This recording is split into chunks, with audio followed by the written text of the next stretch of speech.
creating bonds with your family through reading. Reading out loud to your kids creates lasting bonds for a lifetime. It's really natural to read books to young children, but when they get a little bit older and they're able to read on their own, most parents stop reading out loud to them. But when we stop reading out loud to our kids, we're missing a huge opportunity. When we read at or above their reading level, we're able to expand their vocabularies and introduce them to new literary worlds. If you haven't been reading to your kids, it's not too late to start. Let's take a look at some options. Reading aloud starts early with this new book from Kane called Night Night on the Farm. This book is so cool! You open it up and you see a hen reading to her little baby chicks. And what is she reading? She's reading this book. Every page has a little book to read along with the animals. Really, really fun.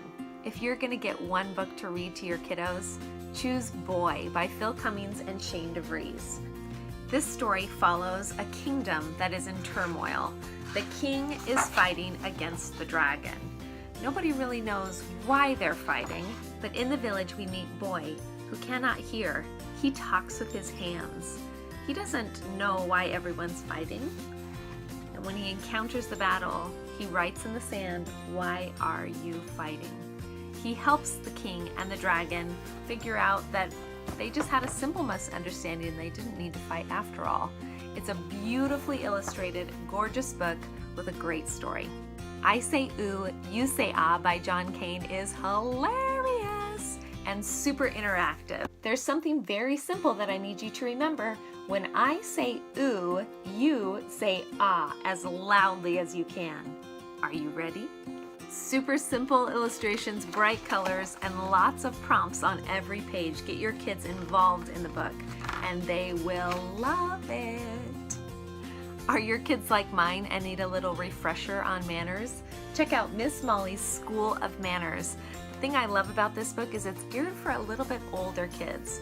I feel like the other manners books that we have in our family are really geared for tiny, tiny little ones. And guess what? My older kids need reminders too. This is Algernon the raccoon, and he stumbles across Miss Molly's School of Manners, and he goes inside and learns all kinds of different things about manners. One of the best times to read aloud to your kids is at bedtime. Check out 10 more 10-minute stories. We have several of these and they are absolutely beautiful. The thing I like about these stories is that they have a variety of illustrators. So every single story is a little bit different, and this one is full of classics. The Emperor's New Clothes, Gingerbread Boy, Goldilocks and the Three Bears, all of those stories that are important to pass on to the next generation. Do you know Bear Grylls? You know that crazy guy on TV? Yeah, that's the one. He has a new series of fiction books out with Kane called Bear Grylls Adventures. This one is called The Blizzard Challenge, and it is so great. It's about a little boy who's struggling at camp, and he finds a magic compass that transports him onto a glacier with Bear Grylls as his guide.